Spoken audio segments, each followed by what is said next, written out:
This is a semi-autobiographical piece and it's called A Family of Wolves. My family is loud. They're the ones you hear howling across the restaurant, spilling drinks and laughing at their own jokes.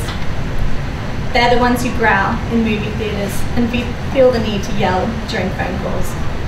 No emotions are held back in my family. If you are upset, you explain why, and crying is done in waves, not ripples. My mother is the loudest of them all. Her laugh can be heard through oceans, her voice strong, not shrill. But by some strange fate, I was born an introvert into this family. My heart grew in a box, and my voice slid through my throat like a rusty piece of wire. In large crowds, I would shake and stammer while my feet sunk into the dirt. When I was young with a stutter, my mother was my guide. She would finish my struggling sentences with a confident string of elegant words. She wouldn't consider herself a poet, yet in my young eyes she was. But shame crawled under my skin when I was forced to speak on my own. I was not one to pull words together quickly, and when I struggled, I could see people's eyes glaze over. Most of the time, my silence and short sentences were mistaken for idiocy. I still have rust in my stomach. I still can't howl. Where did this weak blood come from? My dad is not the loudest of the pack, but when he talks, people listen.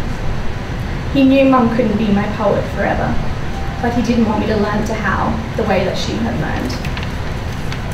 So Dad told me a story. He said when he was growing up, he saw a man get stabbed outside a coffee house in broad daylight. Dad was 15 and had never ridden his bike so fast home in his life. But he said that still wasn't as bad as what my mum had been through. Your mother wasn't always loud, Dad had said. She wasn't always a poet. Her voice, too, was once confined by vines, and other voices had choked her own words in her throat. Dad said that while Mum never saw a man brandish a knife, she knew a man that was similar in character. At the time, she'd called the relationship complicated, like oil and water. She had loved to preserve peaches and cherries and artichoke hearts in mason jars, but she hadn't known how to preserve herself. She would tiptoe over eggshells to be the rose for this man, but this man only offered up thorns. My mum was lost in a pit of despair and false love, but it was not my father who pulled her out of it. Dad said there was only one other in our family who had smelt the oncoming storm. She was the only one who had intervened. I used to hide at the very end of tables at big family gatherings, but there was one other who hid at the other end.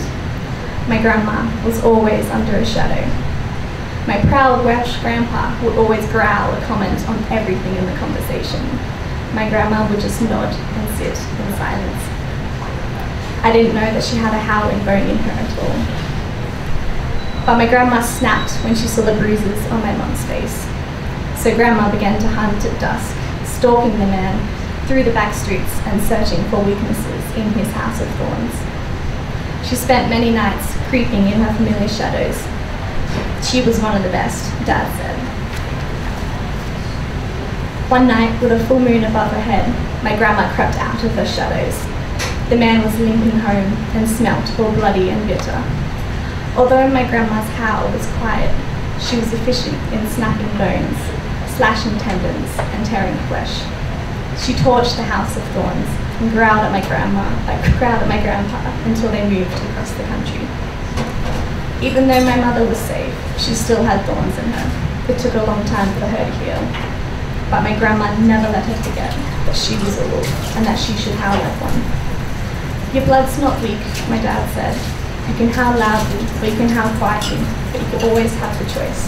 He said, don't ever forget that you're a wolf too.